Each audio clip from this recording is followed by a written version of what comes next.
Bismillahirrahmanirrahim. Assalamu alaikum. Dear students, our new course is Probability Methods in Engineering. Score is EE243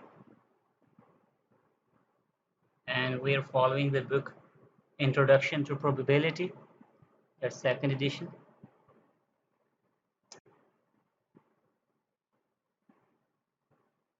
Our first topic of the first chapter is Review of Set Theory.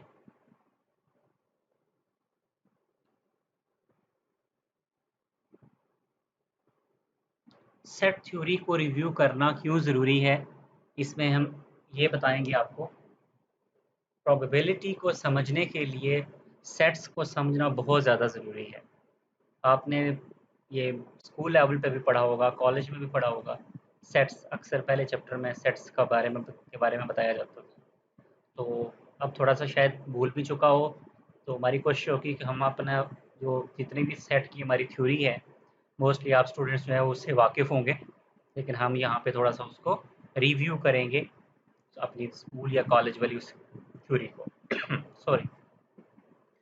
इसमें वो कहता है कि probability makes extensive use of set operations, क्योंकि probability के अंदर set operations का बहुत ज़्यादा इस्तेमाल है, इसलिए बहुत ज़रूरी है कि हम पहले सेट्स को अच्छी तरह से याद कर लें, समझ लें।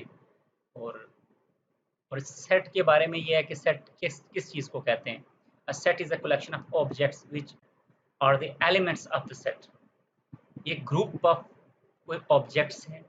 अगर आपके पास सेट है कार्स का, आपके पास एक सेट है बुक्स का, ठीक है, वो जितनी अगर आपके पास 20 बुक्स का एक सेट है, तो वो 20 बुक्स जो हैं वो बेसिकली ओवरऑल एक सेट हैं, और हर एक बुक बेसिकली उस सेट का एलिमेंट है, ठीक है।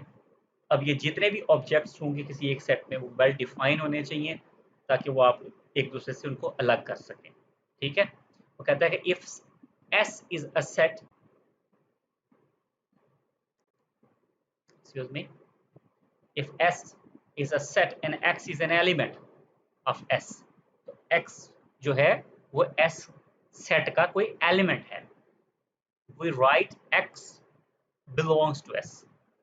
तो ये जो एप्सिलॉन का जो ये सिंबल है, इसकी यहाँ मतलब क्या है कि X जो है बेसिकली S से बिलोंग करता है। S हमारा सेट है, और उस सेट के अंदर जो एलिमेंट्स हैं उनमें से एक एलिमेंट ये X है। मुमकिन है उस सेट के अंदर एलिमेंट हो ही एक, और वो यही X हो, मुमकिन है वो कुछ एक से ज़ायद हो, वो कुछ भी हो सकता है। और अगर if X is not an element of S, अगर X उस सेट का एलिमेंट नहीं है, तो हम इसको ऐसे लिखते हैं कि X जो है वो S से बिलोंग नहीं करता। इस सिंबल का मतलब है कि जो X है ये S से बिलोंग नहीं करता, ये एलिमेंट इस सेट में नहीं पाया जाता, ठीक है। और ये भी कहा जाता है कि कोई सेट जो है, ऐसा भी हो सकता है कि किसी सेट में कोई एलिमेंट ही ना हो, नो एलिमेंट, कोई एलिमेंट ही ना हो। तो अगर ऐसा कोई सेट है जिसमें कोई एलिमेंट ना हो, तो हम उसे क्या कहेंगे, एम्प्टी सेट। एम्प्टी सेट, और उसको डिनोट करेंगे इस जीरो क्रॉस के साथ।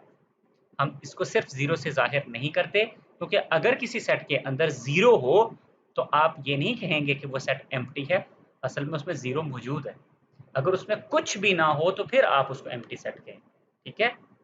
ये एक नॉन जीरो वैल्यू होती है, बेसिकली उसमें कुछ भी नहीं होता, एम्प्टी होता है वो। आगे चलते हैं। Sets can be specified in a variety of ways. Sets को आप बहुत तरह से, मुख्तलिफ तरह से आप स्पेसिफाई कर सकते हैं। और सेट्स में वो कहता है कि ये भी मुमकिन है कि आपके सेट के अंदर फाइनाइट नंबर ऑफ एलिमेंट्स हों, मतलब जो एलिमेंट्स हों वो आप काउंटेबल हों, आप गिन सकें, वो कुछ भी हों। वो x1 एक पहला एलिमेंट है, उसमें x2 है, एंड सो ऑन करते करते xn तक n नंबर ऑफ एलिमेंट्स आपके उस सेट के अंदर मौजूद है। तो लिहाजा इस सेट को अगर लिखना हो, हम इसको कैसे लिखते हैं कि ये हमारा S सेट है, that's equal to x1 x2 comma, हम ये डॉट डॉट डाल का मतलब ये है कि ये बीच में काफ़ी सारी वैल्यू हैं जो कि कब तक जाती हैं, xn तक। तो टोटल बेसिकली n एलिमेंट्स हैं, वो n नंबर हमें अभी नहीं पता, वन नंबर कुछ भी हो सकता है, वो 5 हो सकता है, वो 10 हो सकता है, वो 100 हो सकता है, मिलियन हो सकता है, कुछ भी हो सकता है, ठीक है।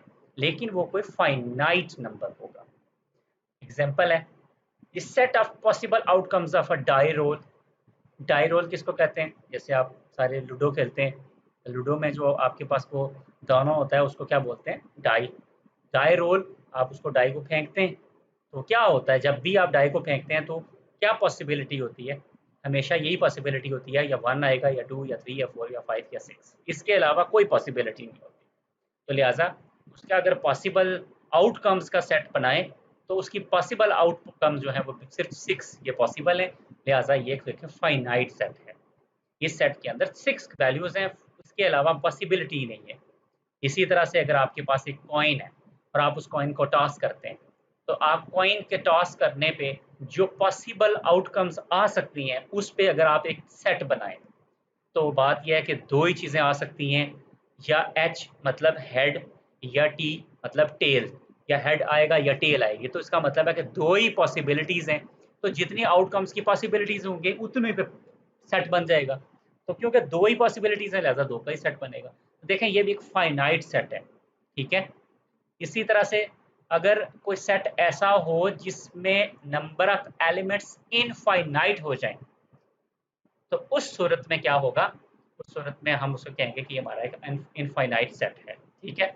तो इसको देखें रिप्रेजेंट कैसे किया गया है, x1 x2 dot dot dot. पता ही नहीं है कि ये कब जाके रुक रहा है, ये सिलसिला कहाँ जाके थम रहा है, आप इसको काउंट ही नहीं कर सकते। जैसे कोई कहे कि इस दुनिया में जितने भी दरख्त हैं, तो वो काउंट हो भी जाए फिर भी बड़ा मुश्किल है। तो लिहाजा कोई भी इस तरह की चीज़ जो आप काउंट ना कर सकते हो, ठीक है।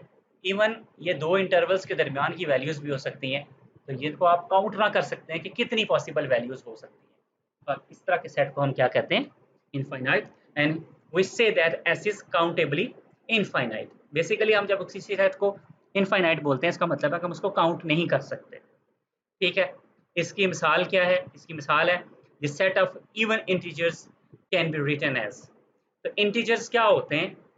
इंटीजर्स जीरो से लेकर प्लस इन्फिनिटी और जीरो से लेकर नेगेटिव इन्फिनिटी, मतलब नेगेटिव इन्फिनिटी से पॉजिटिव इन्फिनिटी तक जितने भी नंबर्स हैं वो सारे के सारे क्या हैं? वो इंटीजर्स हैं, ठीक है।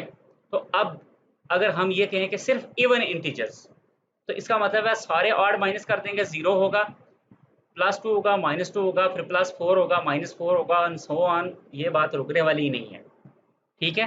तो ये बात दोनों तरफ से इन्फिनिटी तक चली जाएगी। तो ये जो एक सेट है, अगर आपको कोई कहे कि आप एक सेट है जो कि इवन इंटीजर्स का है बस, तो इसका मतलब है कि ये तो ना ख़त्म होने वाला सिलसिला है, आखिरी लिमिट नहीं दी गई, तो लिहाजा ये अनलिमिटेड है, ये काउंटेबली इनफाइनाइट है, आप इसको काउंट नहीं कर सकते। इसी तरह से alternatively we can consider this set of all x that have a certain property P. ये सेट को लिखने का एक और अंदाज है कि जिसमें आप जो एलिमेंट है उसको एक और प्रॉपर्टी दे देते हैं कि जिस जिस चीज़ में ये प्रॉपर्टी है, ठीक है, वो वाली चीज़ मेरा सेट है। अगर फ़र्ज़ करें कि कोई जगह है और वहाँ पे 100 लोग मौजूद हैं, ठीक है, और आप कहते हैं कि जो क्रिकेट खेल सकते हैं मेरा सेट उन पे मुश्तमिल है, ठीक है। तो मुमकिन है वहाँ कुछ लोग क्रिकेट ना खेलना जानते हों, ठीक है, या कोई भी दूसरी ऐसी बात, या सारे वो ड्राइव करना ना जानते हों। आपको यहाँ जितने भी लोग जो गाड़ी ड्राइव कर सकते हैं वो मेरा सेट है। अब वो जो ड्राइव कर सकते हैं वो आपका सेट बन जाएंगे, क्योंकि आपकी जो शर्त है, आपने जो प्रॉपर्टी वहाँ लगा दी है वो ड्राइविंग की लगा दी है या क्रिकेट की लगा दी है, तो वो पी आपने एक वहाँ प्रॉपर्टी लगा दी है। अब जिस जिस एलिमेंट, हालांकि वहाँ पे मौजूद एलिमेंट्स 100 हैं, लेकिन वो सारे 100 पी को मीट नहीं कर रहे, ठीक है। जो मीट करेगा वो सेट का हिस्सा बनेगा। तो लिहाजा ऐसी सूरत में ऑल एक्स जो हैं वो उसका हिस्सा नहीं बनेंगे। वो क्या होगा बेसिकली, कौन से एक्स, बेसिकली हमारा सेट बेसिकली एक्स पे मुश्तमिल है। फिर ये वाले जो बार है, वर्टिकल बार, ये बताता है कि अच्छा कौन से वाले, वो कहते हैं वो वाले एक्स जो पी को सेटिस्फाई करते हैं। मतलब कि जो जैसे शर्त रखी थी कि वो ड्राइविंग जानते हैं या क्रिकेट, इस तरह की कोई जो शर्त रख दी गई है जो उस प्रॉपर्टी को उसको मीट करते हैं वो वाले शामिल है, जो उसको मीट नहीं करते इसका मतलब वो वाले शामिल इसमें नहीं है, ठीक है। इस सिंबल को जो बाहर है इसको हम रीड करते हैं सच दैट, यानी एक्स होगा लेकिन ये को खास एक्स है, सारे एक्स नहीं, खास एक्स। कौन सा? जो इस P प्रॉपर्टी को सेटिस्फाई करे। ठीक है, ये जब भी मौके के मुताबिक कोई कंडीशन होगी, ये सेट उसी के मुताबिक बनेगा। जैसे मिसाल है, a set of even integers can be written as, वो कहता है कि इवन इंटीजर्स को आप ऐसे भी लिख सकते हैं। वैसे तो के लिख दिया है, के में तो सारे इंटीजर्स आ जाएंगे, लेकिन वो कहता है के नहीं नहीं, सारे के नहीं, सच दैट, कौन से वाले के, जो 2 पे डिवाइड हो सकते हैं। ये के यानी ये कौन से सारे इंटीजर्स, नो नो नो, सारे इंटीजर्स नहीं, वो वाले इंटीजर्स जो 2 पे डिवाइड हो सकते हैं। तो आपको पता है कि 2 पे डिवाइड कौन से होते हैं, वो इवन ही होते हैं। तो बात, ये वाली बात लिखने का ये एक और अंदाज है। ठीक है, तो इसको सेट बिल्ट जो है वो मेथड कहते हैं किसी भी सेट को लिखने का। अब यहाँ पे एक और सिचुएशन आ गई है, उसको भी देखते हैं। वो ये है कि यहाँ पे बताया गया है कि एक इंटरवल दिया गया है और कहा यह गया है कि उस इंटरवल के दरमियान में जो कुछ भी है वो हमारा सेट है। यहाँ इंटरवल 0 से लेकर 1 तक है, जिसमें 0 भी शामिल है और 1 भी शामिल है। तो देखें हमारे पास जो हमारा सेट है वो x है, और ये x कौन सा है, सच दैट x जो है वो 0 से के इक्वल हो सकता है, और उसके बाद 0 से लेकर 1 तक की तमाम वैल्यूज इसके अंदर आ सकती है। अब आप में से कोई ये बता सकता है कि ये 0 और 1 के दरमियान में कितनी वैल्यूज होती हैं? ये बात कोई भी नहीं बता सकता, क्योंकि अगर फ्रैक्शन में चले जाएं तो ये बात कहीं पे ख़त्म ही नहीं होती। ये भी बेसिकली एक अनकाउंटेबल सेट है। Note that the element x of latter set take a continuous range of values. अब इसमें कंटिन्यूस रेंज ऑफ वैल्यूज हैं। अगर आप कहें 0.0000000001, फिर 0.00000002, ये कब खत्म होगा सिलसिला, तो खत्म ही नहीं होना। तो लिहाजा ये एक सेट भी एक अनकाउंटेबल सेट है। ठीक है, अब चलते हैं एक अगली प्रॉपर्टी की तरफ। वो कहता है कि every element of a set is also an element of set T. ठीक है, अब हमारे पास बेसिकली 2 सेट हैं। एक सेट हमारे पास S है, दूसरा सेट हमारे पास T है। अब 2 सेट्स हैं, S सेट के अपने एलिमेंट्स हैं, T के अपने एलिमेंट्स हैं। ठीक, लेकिन अगर S के सारे एलिमेंट्स T के भी एलिमेंट हों, तो इसका मतलब है कि जो S है वो T का सबसेट है। अगर फर्ज करें इसमें है वैल्यूज, जैसे नंबर्स हैं, S में है 1 2 3 और T में है 1 2 3 4 5 6 7 8 9 10। तो इसमें 1 to 10 है, इसमें 1 to 3 है। इसका मतलब है कि ये वाला सेट पूरे का पूरा इसके अंदर पाया जाता है। इसके सारे एलिमेंट्स 1 2 एंड 3 वो सारे इसमें भी मौजूद हैं। तो लिहाजा ये इसके सारे एलिमेंट क्योंकि इस बड़े में मौजूद हैं, लिहाजा ये वाला उसका सबसेट है। लिहाजा S जो है वो T का सबसेट है। कोई भी सेट वो दूसरे का सबसेट तब होता है जब उसके सारे एलिमेंट्स उसमें भी पाए जाते हैं। और इसको लिखने का अंदाज ये वाला है। इस अंदाज से इसको लिखते हैं, जब इस सिंबल्स के साथ लिखा जाता है उसका मतलब होता है कि S जो है वो इस T का सबसेट है, या इसको उल्टा कर लें कि T का जो सबसेट है वो S है। ठीक है, और वो कहते हैं कि S अगर T का सबसेट हो जाए और T S का सबसेट हो जाए, मतलब S के सारे एलिमेंट्स T में शामिल हों और T के सारे S में हों, तो इसका मतलब क्या हुआ? इसका मतलब है कि ये तो दोनों एक जैसे हो गए। इसका मतलब है कि दोनों इक्वल सेट्स हैं। जब भी 2 सेट्स के एलिमेंट्स एक जैसे हो जाएं तो वो दोनों सेट्स इक्वल सेट्स कहलाते हैं, और हम उनको लिखते हैं कि वो दोनों S is equal to T। अगर वो दोनों S और T कोई 2 सेट हैं और दोनों के एलिमेंट्स एक जैसे हैं, तो इसका मतलब वो दोनों इक्वल सेट हैं। अब हम आते हैं आगे यूनिवर्सल सेट की तरफ। यूनिवर्सल सेट क्या है? यूनिवर्सल सेट एक ऐसा सेट है जिसमें मौजूदा सिचुएशन में सब कुछ मौजूद हो, मतलब कि उसमें सब कुछ शामिल है। जैसे हम दुनिया के वाले से कोई भी किसी चीज़ पे बात करते हैं, पानी की बात करें, पहाड़ों की बात करें, दरियाओं की बात करें, गाड़ियों की बात करें, घरों की बात करें, जब हम यूनिवर्स कह देते हैं तो बस बात खत्म हो जाती है, क्योंकि सब कुछ इस यूनिवर्स के अंदर आ जाता है। लिहाजा ये जो यूनिवर्सल सेट है ये एक ऐसा सेट है, और इसको ये ओमेगा से शो कर जाहिर कर रहे हैं, ये एक ऐसा सेट है जो जिसमें सारी की सारी वैल्यूज मौजूद हैं। आप कोई भी दूसरा सेट लेके आए वो इसका सब सेट ही होगा, क्योंकि ये होल है, इसमें सब कुछ शामिल है।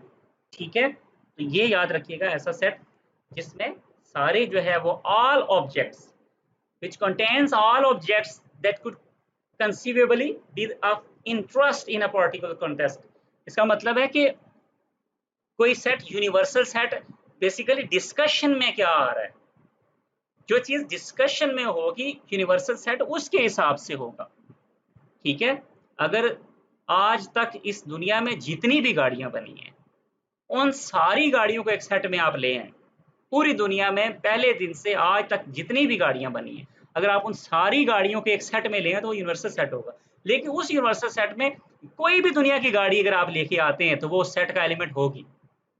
लेकिन लेकिन अगर कोई बंदा जो है वो कोई जहाज ले आए और वो कहे कि वो इस गाड़ी में शामिल करें, ठीक है, या वो कोई बोट ले आए, ठीक है, या कोई वो मिसाइल ले आए और वो कहे कि वो इस सेट में शामिल तो नहीं है, तो फिर ये यूनिवर्सल किसका हुआ? नहीं, ये यूनिवर्सल जो है किस पार्टिकल कॉन्टेक्स्ट की बात हो रही है, जिस कॉन्टेक्स्ट का होगा उस कॉन्टेक्स्ट की हर चीज इसमें शामिल होगी। ठीक है, तो लिहाजा जब भी हम सेट्स को बनाएंगे तो वहां अगर ओमेगा सेट आ जाए तो इसका मतलब ये है कि वो सेट बेसिकली तमाम वैल्यूज रखता है।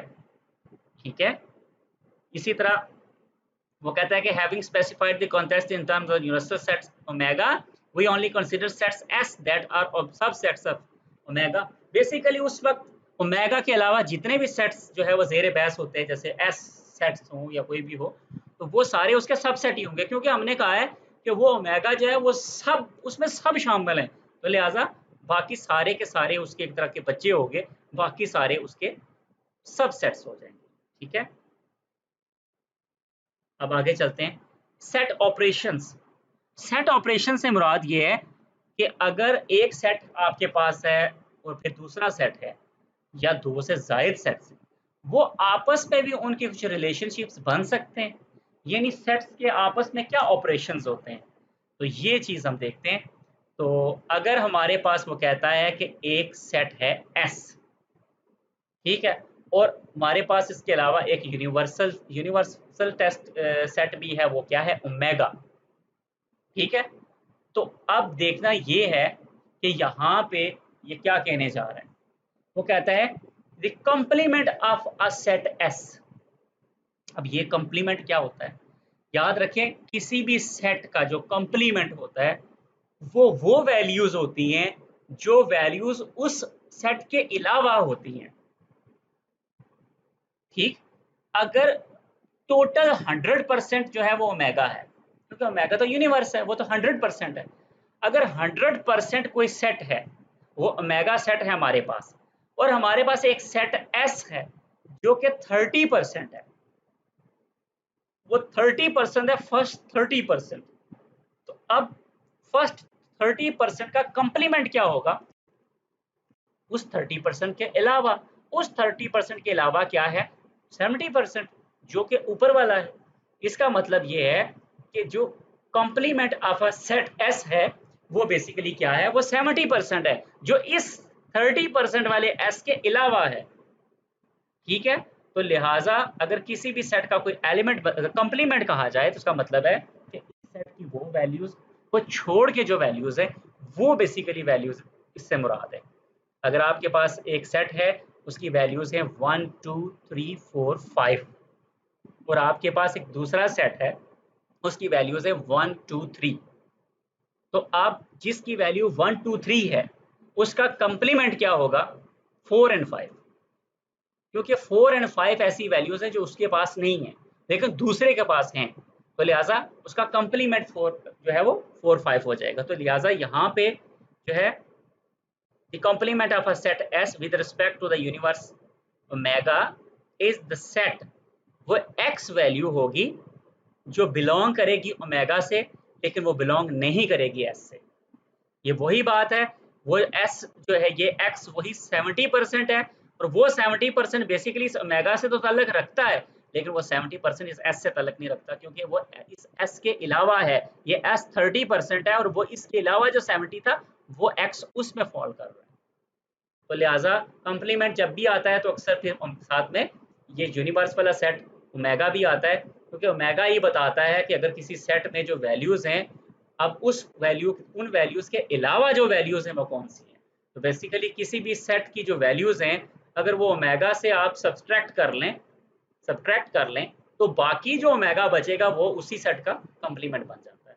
तो अगर इस सेट की वैल्यूज हम कह रहे हैं कि फर्स्ट 30% थी, तो फिर इसका मतलब है अगर ये फर्स्ट 30% ओमेगा से हम डिडक्ट कर लें तो हमें 70% मिलेगा।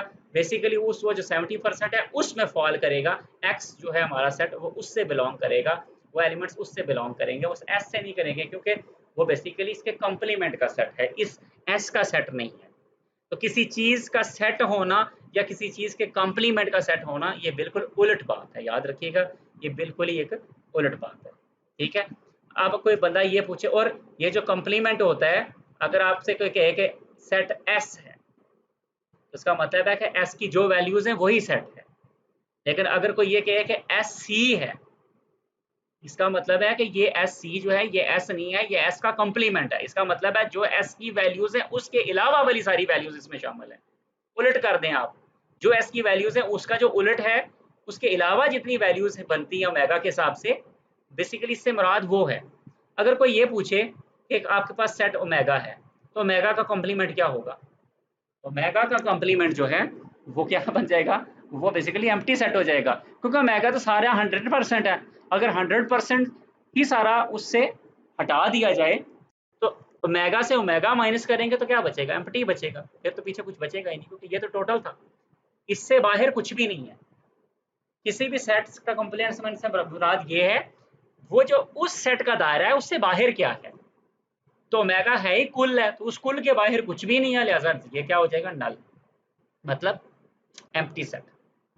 अब एक ये प्रॉपर्टी आपने देख ली है कि कंप्लीमेंट क्या इसी भी सेट का क्या होता है।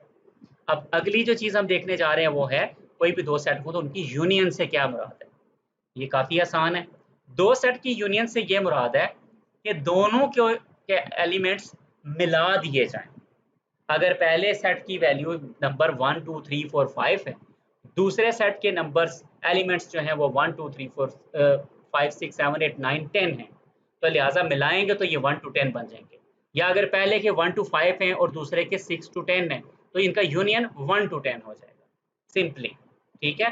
तो इसको यू से जाहिर करते हैं यूनियन, जैसे ये इस तरह से आप समझे कि जैसे सम हो जाते हैं, जैसे जमा हो जाते हैं। ठीक है। तो लिहाजा एस यू टी जो है वो किससे मुराद होगा, इसमें एक्स होगा कौन सा, जो बिलोंग करेगा एस से या टी से। ये तमाम एलिमेंट्स होंगे या तो ये एलिमेंट्स एस से लिए गए होंगे या टी से लिए गए होंगे, बेसिकली इन दोनों से लेके कंप्लीट एक सेट होगा जो दोनों के को मिला के बनेगा। जैसे नाम से जाहिर होता है कि यूनियन क्या है, दोनों के इत्तेहाद से जो सेट बनता है। अब अगला सेट जो है वो कौन सा है, दो सेट्स के दरमियान जो अगला ऑपरेटर है वो इंटरसेक्शन है। इंटरसेक्शन, ये जो उल्टा यू है ये इसका सिंबल है इंटरसेक्शन का। इंटरसेक्शन सादा लफ्जों में ये कह रहा है दो सेट्स हैं आपके पास, उन दोनों में जो कॉमन है वो ले लें बस। उन दो सेट्स में जो चीज कॉमन हो या जो चीज दोनों के साथ बिलोंग कर रही हो, इंटरसेक्शन में वो चीज आ जाए। मतलब एक्स की वो वैल्यूज जो एस में भी हूं एंड टी में भी हूं, अगर ये दोनों में ना हो तो वो चीज नहीं लेंगे। अगर हमारे पास एक सेट एस जो है वो 1 2 3 है और दूसरा हमारे पास सेट 1 2 3 4 5 है, तो अब ये देखें 1 2 3 इसमें भी है और इसमें भी है, लिहाजा ए इंटरसेक्शन टी क्या होगा 1 2 3, क्योंकि वो दोनों में है। जो चीज दोनों में पाई जाएगी वही होगी, जो उसके अलावा वो खत्म हो जाएगी। ठीक है। ये भी हो सकता है कि in some cases we will have to consider the union or the intersection of several even infinitely many sets defined in the obvious way। इस चीज़ को मैं बताता हूँ कि इससे क्या मुराद है।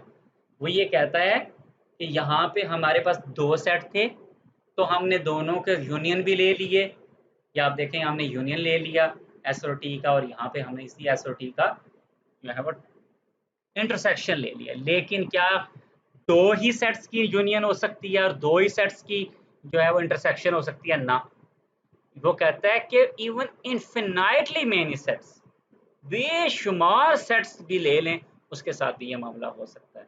यहाँ देखें एग्जांपल के तौर पर, अगर एवरी पॉजिटिव इंटीजर को ले लिया जाए, ठीक है, या ऑल इंटीजर्स को ही ले लिया जाए, तो ये तो बहुत ज़्यादा सेट्स बनते हैं। तो हम इतने सेट्स को हम एन कह रहे हैं, ठीक है। तो लिहाजा ये यू जो है यूनियन को शो कर रहा है, और ये जो एस है बेसिकली नंबर को शो कर रहा है कि सेट्स कितने हैं। तो सेट 1 से लेकर इन्फिनिटी तक है, क्योंकि ये इंटीजर जो है वो तो ख़त्म ही नहीं होने, वो तो इन्फिनिटी तक जाएंगे, तो पहले से लेकर इन्फिनिटी तक चले जाएंगे। तो सेट्स की तादाद जो है वो इनफाइनाइट हो जाएगी, पहला सेट यूनियन दूसरा सेट यूनियन तीसरा, और dot dot dot dot dot, पता ही नहीं है कब ख़त्म होगा। तो ये सारे सेट्स भी यूनाइट किए जा सकते हैं ठीक है। और इसमें वैल्यूज़ कौन सी होंगी? जो बेसिकली इन तमाम सेट्स से तल्लक रखी होंगी फॉर सम एन, ठीक है। सम एन का मतलब ये होता है कि वो वैल्यूज़, मुमकिन है कि एक्स की वैल्यू जो ली गई है वो किसी एक सेट से ली गई हो, एक सेट में हो दूसरे में हो ही ना, तो किसी एक में भी अगर वो वैल्यू मौजूद हो तो यूनियन में वो अचीव कर ली जाती है, कलेक्ट कर ली जाती है। यूनियन सेट के अंदर कोई वैल्यू एक सेट में भी अगर आ जाए तो वो सेट का हिस्सा बन जाती है, जबकि इंटरसेक्शन के अंदर कोई वैल्यू जब तक सब में ना आए वो आप नहीं उठा सकते। ऐसे फॉर ऑल एन, जब तक सब में ना आए, जो वैल्यूज जो एलिमेंट्स सब सेट्स में मौजूद होते हैं वही लिए जाते हैं। जबकि इसमें किसी में कोई किसी एक में भी आ गया, क्योंकि आप समझेंगे ये जमा हो रही है, किसी एक में भी आ गया तो वो आ जाएगा, यूनियन में शामिल कर लिया जाएगा, लेकिन जब तक सब में कॉमन ना हो वो नहीं लिया जाएगा। तो इसमें भी वही बात कही गई है कि हमारे पास इनफिनाइट सेट्स हैं और आप उन सारे सेट्स को देख लें कि उनमें कॉमन क्या है। तो लिहाजा एक्स वो होगा जो इन सारे सेट्स में फॉर ऑल इन सब में मौजूद होगा। जब किसी एक में भी कोई अगर मौजूद नहीं है तो वो बेसिकली हमारा सेट का एलिमेंट नहीं होगा, इंटरसेक्शन सेट का एलिमेंट नहीं होगा। तो यहाँ ये बताया गया है कि जो ये ऑपरेटर हैं यूनियन और इंटरसेक्शन, ये ज़रूरी नहीं दो सेट्स पे अप्लाई हों, ये इन्फिनाइटली बहुत ज़्यादा सेट्स पे भी अप्लाई हो सकते हैं। आगे एक नई टर्म आ गई है, that's what, that's disjoint. Disjoint से क्या मुराद है? वो कहता है कि दो सेट हैं आपके पास और उन दोनों में कॉमन ही कुछ नहीं है, अगर आप उन दोनों का इंटरसेक्शन लें तो एम्प्टी हो जाएगा, ठीक है। इंटरसेक्शन एम्प्टी होने का क्या मतलब है? मतलब यह है कि दोनों में कुछ कॉमन ही नहीं है। दोनों को चेक किया है, एक में 1 2 3 4 5 है, दूसरे में 5 6 7, एक में 1 2 3 4 5 है, दूसरे में 6 7 8 9 10 है। अब उन दोनों में इंटरसेक्शन क्या करेंगे? इंटरसेक्शन करेंगे तो कॉमन ही कुछ नहीं दिखेगा, एम्प्टी। इसका मतलब है वो डिसजॉइंट है, ये दोनों सेट आपस में जुड़ते ही कोई नहीं है, कुछ भी कॉमन नहीं है इनमें। ऐसे दो सेट्स को डिसजॉइंट कहते हैं, ठीक है। More generally several sets are said to be disjoint if no two of them have a common element। अगर उनमें कोई कॉमन ना हो तो वो आपस में डिसजॉइंट है, मतलब इनकी आपस में रिश्तेदारी कोई नहीं है, ठीक। अब अगली टर्म है पार्टीशन। पार्टीशन क्या है? ये बड़ी इंटरेस्टिंग चीज है। पार्टीशन ये है कि आपके पास बहुत सारे सेट्स हैं, ठीक है, जो किसी बड़े सेट के पार्ट्स हैं, जो कि बड़े सेट के पार्ट्स हैं। अगर वो सारे सेट्स मिला दिए जाएं तो वो बड़ा पार्ट पूरा हो जाता है। ये बिल्कुल ऐसे ही है जैसे आपके पास एक बहुत बड़ा प्लॉट है और आप आगे उसके 4 हिस्से कर दें, वो जो 4 सेट हैं वो 4 उसके सब सेट हैं, और आप उन चारों को जमा करेंगे तो वो पूरी चीज़ बन जाएगी। अगर चारों को यूनियन बनाएंगे तो वो पूरा बड़ा प्लॉट बन जाएगा। तो बेसिकली ये 4 उस बड़े प्लॉट के पार्टीशंस हैं। जैसे किसी भी कमरे की आप पार्टीशन करते हैं, एक बहुत बड़ा कमरा होता है आपके पास, ठीक है, आप उस कमरे के आगे पार्टीशन कर देते हैं 2 में 3 में या 4 में, तो वो बाद में उसकी पार्टीशंस कहलाती हैं, ठीक है। और अगर इन सारियों का यूनियन बना दिया जाए, दीवारें निकालें सबको जोड़ें तो एक पूरा वापस वही चीज़ आ जाएगी। वो क्या कहता है? A collection of sets is said to be a partition of a set S. S कौन सा है? वो बड़ा वाला जिसकी आपने टुकड़े किए हैं। If the sets in the collection are disjoint and their union in S, मतलब कि वो जितने भी टुकड़े हैं अगर आप उनको यूनाइट करेंगे तो वो एस बन जाएगा, लेकिन आपस में इनका कुछ कॉमन नहीं होगा। तो जाहिर है आपस में कॉमन नहीं होता क्योंकि वो सारे अपनी अपनी पोजीशन पे होते हैं। ठीक है, वो सारे अपनी अपनी पोजीशन पे होंगे। अगर आपके पास एक सेट है 1 2 3 4, उसके 4 एलिमेंट्स हैं 1 2 3 एंड 4, फिर आप क्या करें, उसके 4 सेट बना लें। एक सेट में सिर्फ वैल्यू 1 रखें, दूसरे में वैल्यू 2 रख लें, तीसरे में 3 और चौथे में 4। ये जो 4 सेट होंगे जो एक सिंगल सिंगल वैल्यू रखते हैं, ये बेसिकली क्या है, उस मेन सेट एस की पार्टीशंस हैं। अब ये जो 4 सेट्स हैं इनका कुछ आपस में कॉमन है, कुछ भी नहीं, डिसजॉइंट है, क्योंकि 1 2 3 4 तीनों चारों है ही मुख्तलिफ। लेकिन अगर चारों को इकट्ठा करें तो एस बन जाएगा, बिल्कुल बन जाएगा। यहाँ पे ये बात समझाई गई है पार्टीशन क्या होती है। अब आगे चलते हैं। आगे एक टर्म आ गया ऑर्डर्ड पेयर। ऑर्डर्ड पेयर से मुराद ये है कि अगर आपके पास कोई भी दो जो है वो ऑब्जेक्ट्स हैं और आपने उनका सेट बनाया है, तो आपने उनका एक्स वाई करके लिखा है, तो ये बेसिकली ऑर्डर्ड पेयर है जिसमें एक ऑर्डर दिया गया है कि एक्स और वाई का क्या ऑर्डर है। ठीक है, उसके बाद है सेट ऑफ स्केलर्स। ठीक है, तो वो सेट ऑफ स्केलर से मुराद ये है कि इसमें तमाम रियल नंबर्स हैं जो कि डोनेट किए गए हैं, एक आर स्पेशल आर का सिंबल है, इस चीज़ को डोनेट किया गया है। द सेट ऑफ पेयर्स और ट्रिपलेट्स ऑफ स्केलर्स, ये बेसिकली जब आप जो है वो वन डायमेंशन में बात कर रहे हो तो फिर उसमें एक जो आपकी जो लाइन इंटीग्रल होता है, या आप एक एक यूनी डायरेक्शन में जा रहे होते हैं एक्स एक्सिस के या वाई एक्सिस के अलॉन्ग, तो उसमें आपके पास जो नंबर्स होते हैं वो एक एक्सिस के अलॉन्ग होते हैं, वो सिंगल आर होते हैं। लेकिन अगर उसके बाद वो सेट ऑफ पेयर्स भी बन सकते हैं और ट्रिपलेट्स भी बन सकते हैं। कैसे? अगर आप वो टू डायमेंशनल प्लेन हो तो आपको पता है कि two dimensional meaning X Y plane, तो दोनों का बेसिकली क्या हो जाएगा, उन सेट्स की स्क्वायर बन जाएगा। और इसी तरह अगर थ्री डायमेंशन में चला जाए तो वो बेसिकली क्या बन जाएगा, क्यूब बन जाएगा, तो उसमें 3 एलिमेंट्स आ जाएंगे। तो ये आगे चल के जब ये किसी इस तरह की किसी फिगर तक हम पहुंचेंगे तो इंशाल्लाह वहाँ आपको इस बात को मज़ीद अच्छी तरह से समझा देंगे कि इससे मुराद क्या है, ये 2D प्लेन क्या होता है, 3D प्लेन क्या होता है। इंशाल्लाह आपको इसको समझाएंगे। अगर आपको उसकी समझ है पहले से तो बहुत अच्छा है, फिलवक्त हम यहाँ इस पर ज़्यादा वक्त नहीं लेंगे। ठीक है, और इसके बाद ये कहता है कि सेट्स को जो है डिस्क्राइब करने के लिए, विजुलाइज करने के लिए, अभी जितना भी मैंने पढ़ाया है या बात की है, तो ये कुछ आपने थ्योरेटिकली पढ़ा है या आपने इक्वेशंस वगैरह ये देखने की कोशिश की है सेट्स की। लेकिन कुछ तस्वीरें हैं, एक साइंटिस्ट थे जिनका नाम वैन था, और उन्होंने एक आइडिया पेश किया था कि सेट्स को जो है वो हम तस्वीरों के ज़रिए से भी विजुअलाइज कर सकते हैं, जो बड़ी ज़बरदस्त आइडिया था। तो उस आइडिया के मुताबिक उन्होंने जो है ना डायग्राम्स बनाई थी, जिनको उन्होंने वेन डायग्राम्स का नाम लिया है। तो हम इस फिगर में देखते हैं कि कुछ जो है वो डायग्राम्स दिखाई गई हैं यहाँ पे। 6 डायग्राम्स हैं और वो 6 किसको ज़ाहिर करती हैं, हम अभी इसको वॉच करते हैं। ठीक है, अब आपने गौर करना है कि किस हिस्से को शेडेड लिया गया है। ठीक है, सबसे पहले तो 6 की 6 जो फिगर्स हैं उसमें जो बात कॉमन है वो बाहर एक रेक्टेंगल दी गई है। ठीक है, और ये रेक्टेंगल बेसिकली यूनिवर्सल सेट को शो कर रही है, और इसके टॉप राइट कॉर्नर पे आप देख सकते हैं कि ओमेगा का सिंबल है, यानी कि ये एक यूनिवर्सल सेट है।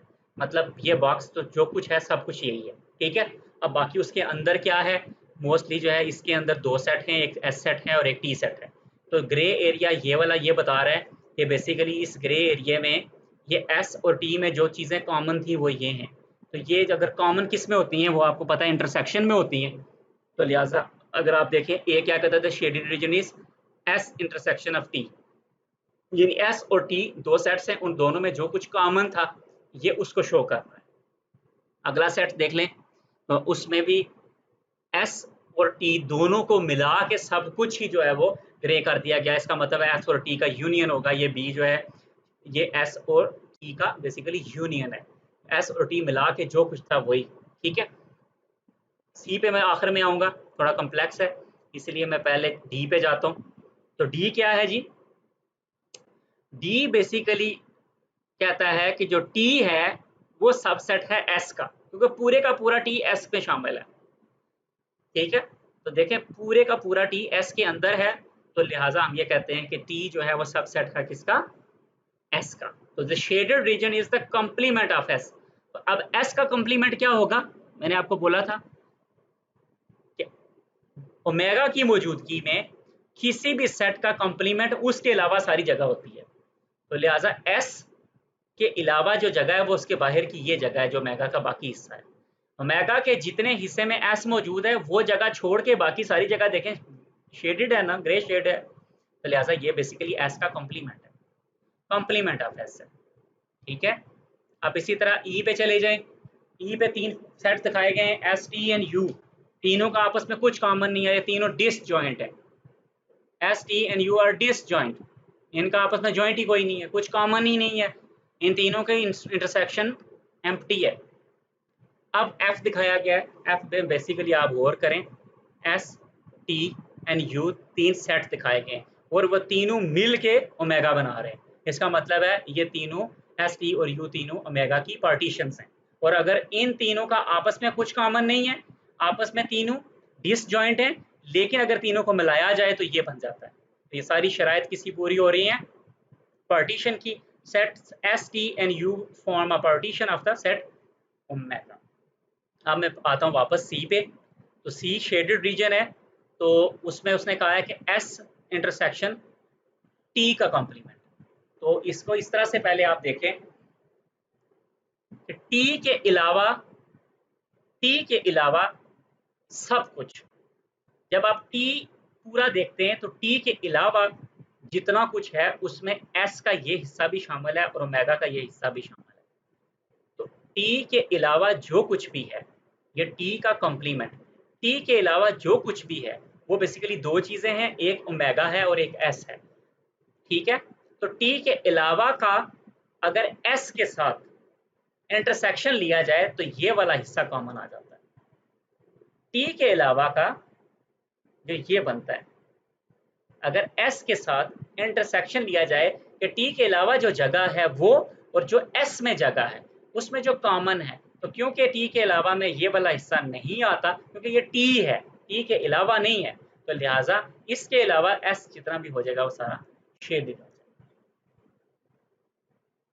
अलजेब्रा ऑफ सेट्स, सेट्स पे भी अलजेब्रा होता है डिफरेंट, आपको पता है कि ये प्रॉपर्टीज होती हैं, जैसे कम्यूटेटिव प्रॉपर्टी होती है, डिस्ट्रीब्यूटिव लॉस, इस तरह की प्रॉपर्टीज होती हैं। ठीक है, वो इस पे भी यहाँ पे किसी तरह अप्लाई होती हैं। जैसे वो कहता है कि अगर आपके पास S union of T, S और टी, एस यूनियन टी और टी यूनियन एस एक ही बात है। इसी तरह S union T union U, अगर आप पहले टी और यू की यूनियन लेके फिर एस की ले लें, या एस और टी के पहले लेके बाद में यू की यूनियन ले लें, कोई फर्क नहीं पड़ता। इसी तरह से S intersection T union you करें, या ये चीज़ जो है वो इक्वल है किसके, आप एस इंटरसेक्शन टी कर लें, इसी तरह एस इंटरसेक्शन यू कर लें, फिर इन दोनों का यूनियन बना लें। ठीक है, इसी तरह से या फिर आप टी इंटरसेक्शन यू करें, बाद में उसका यूनियन बना लें एस से, या एस यूनियन टी कर लें और एस यूनियन यू कर लें और बाद में इन दोनों का इंटरसेक्शन कर लें। ठीक है, तो ये सारी जो है प्रॉपर्टीज इस पर अप्लाई हो जाती है। इसी तरह से अगर कोई सेट है और उसका आप कॉम्प्लीमेंट लेते हैं, फिर उस कॉम्प्लीमेंट का फिर कॉम्प्लीमेंट लेने का मतलब है वापस आप उसी सेट पे आ गए, क्योंकि कॉम्प्लीमेंट को कैंसिल कर देगा।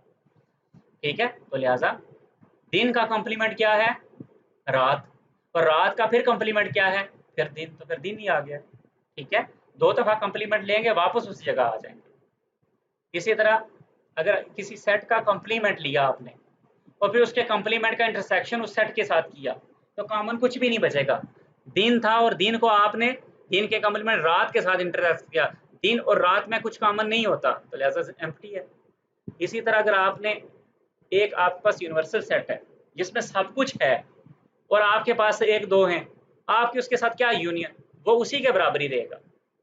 ठीक है, इसको ये वही बात है कि जैसे आप दरिया को समुद्र में डाल रहे हैं, आप पूछते हैं समुद्र में कितना इजाफा हो गया, आप कहेंगे कुछ भी नहीं हुआ, समुद्र उधर का उधर ही है। ठीक है, इसी तरह अगर आपको ये कहे कि थोड़ी सी आपके पास है और समुंदर है, तो कॉमन क्या हुआ, वही जो आपके पास है, क्योंकि समुंदर के पास तो बहुत ज्यादा है, तो दो में कॉमन बेसिकली यही होगा, क्योंकि इसके पास तो ये होगा ही होगा, तो फिर इसके पास यही है, तो फिर कॉमन एक ही है। ये ऐसे ही है जैसे एक शख्स के पास 1 अरब रुपया है और एक बंदे के पास 100 रुपया है। ठीक है, तो अब इन दोनों में कॉमन क्या है, 100 रुपया कॉमन है, क्योंकि 100 दोनों के पास है, उसके अलावा तो कुछ कॉमन नहीं हो सकता। अब ये आखिरी चीज़ है। ठीक है, ये बेसिकली प्रॉपर्टी है, डी मॉर्गन्स लॉ है, और डी मॉर्गन्स का जो ये लॉ है ये क्या कहता है ये देखते हैं। ये देखने में कॉम्प्लेक्स लगता है लेकिन एक्चुअली ये इतना कॉम्प्लेक्स है नहीं है। ठीक है, थोड़ा सा आप गौर करेंगे तो इंशाल्लाह आपको समझ आ जाएगी। पहली तो बात यह है कि इसमें जो ये जो शेप्स दिखाई गई हैं इनसे मुराद ये है कि यहाँ पे सेट्स काफ़ी ज़्यादा है। जब Sn आ गया है तो उसका मतलब है कि नंबर ऑफ सेट्स काफ़ी सारे हैं। अब ज़रूरी नहीं कि इनफाइनाइट है, लेकिन वो 2 या 2 से ज़ायद सेट्स हैं, ठीक है। आपके पास बहुत सारे सेट्स हैं। मिसाल के तौर पर हम फिलहाल 3 की मिसाल ले लेते हैं कि हमारे पास 3 सेट्स हैं, ठीक है। कोई से 3 सेट्स, तीनों सेट्स की आप यूनियन ले लें, ठीक है। यानी तीनों में जो चीज़ें मौजूद हैं, जो किसी एक में भी मौजूद है, तीनों की सारी वैल्यूज जमा कर लें आप, तो क्या बन गई यूनियन। यूनियन कितने सेट्स की होगी, n की। n क्या है हमारे पास 3 है, तो हमने n पहले से तय कर दिया, हमारे पास 3 है। 3 सेट्स की आपने यूनियन ले ली। अब उस यूनियन का आप कंप्लीमेंट लें, बेसिकली ओमेगा के हिसाब से कंप्लीमेंट लें। पीछे क्या बच गया, ये तीनों मिलके कितना हिस्सा बनाते थे। फर्ज करें ओमेगा 100% है जो हमारे पास टोटल है, उस टोटल 100% का ये तीनों सेट 70% बना देते हैं। ये तीनों सेट मिला के 70% बना देते हैं। फर्स्ट 70% ये तीनों को मिलाएं ना, जमा करें ना, तो ये 70% बन जाता है। तो अगर ये तीनों 70% बनाते हैं, जो हम 3 सेट है हमारे पास, तो ये बेसिकली क्या है, कंप्लीमेंट। तो 70% का कंप्लीमेंट क्या होगा, जो उसके बाहर है, उसके बाहर क्या है 30%। इसका मतलब है कि इस इक्वेशन की ये वाली साइड बेसिकली उस टॉप वाले 30% को रिप्रेजेंट कर रही है, ठीक है। अब थोड़ी देर के लिए इधर ही रहें, इस 30% को इधर रखें, ये टॉप वाला 30% है, क्योंकि नीचे वाला 70% इन तीनों ने फिल किया है, मिल के किया है। मिल के इन तीनों ने यूनाइट होके 30 का, नीचे का 70% उन्होंने फिल किया। जब हमने उसका कंप्लीमेंट लिया तो उन्होंने कहा जी 70 तो है, इसके बाहर ऊपर का 30 है, कंप्लीमेंट ऊपर का 30 हो गया। ओके, ये 30% है जी ऊपर हमारे पास। इस तरफ आ जाए, वो कहते हैं तीनों जो सेट्स हैं, आप हर एक सेट का कंप्लीमेंट लें ओमेगा के हिसाब से, हर एक सेट का कंप्लीमेंट लें।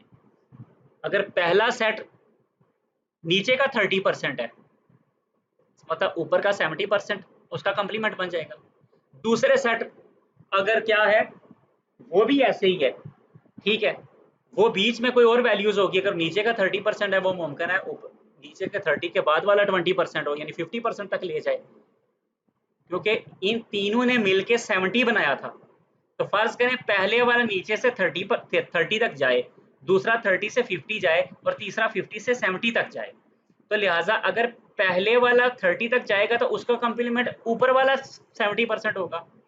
दूसरे वाला अगर 20 से 50 जा रहा है तो उस 20 से 50 के अलावा सारा फिर इसका कंप्लीमेंट बन जाएगा। इसी तरह तीसरा अगर 50 टू 70 जा रहा है, तो मतलब जो सेट खुद है उसके अलावा वाली सारी वैल्यूज। तो तीसरा अगर 50 टू 70 जा रहा है, तो आप 100 वाली सारी वैल्यूज 50 टू 70 छोड़ के, दूसरे के लिए 100 की सारी वैल्यूज 30 टू 50 छोड़ के, और पहले वाले के लिए सारी वैल्यूज 1 से 30 छोड़ के। तो जब आप इन तीनों का फिर इन सब का इंटरसेक्शन करेंगे, तो आप ये देखेंगे कि पहले वाले में पहला 30% कोई नहीं है, दूसरे वाले में ऊपर फिर अगला 20 कोई नहीं है, उससे अगले में अगला 20 कोई नहीं है, लेकिन टॉप का 30 इन सब में कॉमन था। टॉप का 30 इन सब में कॉमन था। ये इंटरसेक्शन का सिंबल कॉमन पूछ रहा है, तो लिहाजा इसका जवाब टॉप का 30 है, और यहाँ पे भी जवाब टॉप का 30 था, लिहाजा ये लॉ प्रूव हो जाता है। और यहाँ पे अगर आप देखें तो कुछ भी नहीं बदला, सिंबल बदल दिए हैं हमने, यूनियन को इंटरसेक्शन और इंटरसेक्शन को यूनियन में बदल दिया है। तो लिहाजा ये बेसिकली क्या किया है कि आर्गुमेंट को हमने रिप्लेस कर दिया है, तो लॉ पहला जब प्रूफ हो जाता है तो दूसरा भी ऑटोमेटिकली प्रूफ हो जाता है। इसीलिए वो कहता है कि अगर x जो है वो किसी के कॉम्प्लीमेंट के साथ अगर बिलोंग करता है, तो वो बेसिकली खुद उसमें नहीं हो सकता। ये ऐसे ही है कि जैसे ये दिन है और ये उसका कॉम्प्लीमेंट रात है। अगर आप कहते हैं कि चांद ने रात को आना है, तो फिर चांद दिन में नहीं होगा, ठीक है, इसका ये मतलब है। अगर वो एक में होगा, अगर आप कहते हैं कि कोई चीज किसी सेट में है, तो फिर वो सेट में है। अगर आप कहते हैं नहीं ये उस सेट के कॉम्प्लीमेंट में है, या उन सारे सेट्स के कॉम्प्लीमेंट में, इसका मतलब ये उन सेट्स में नहीं है, ये उन सेट्स के बाहर है, यानी उन सेट्स में ये नहीं है, नहीं बिलोंग करती है उनसे, ये उनके कॉम्प्लीमेंट में बिलोंग करती है। which implies that for every n we have, x जो है ये उनमें नहीं है, ये बेसिकली x जो है ये कॉम्प्लीमेंट ऑफ एवरी Sn, वो उनके कॉम्प्लीमेंट में पाई जाती है।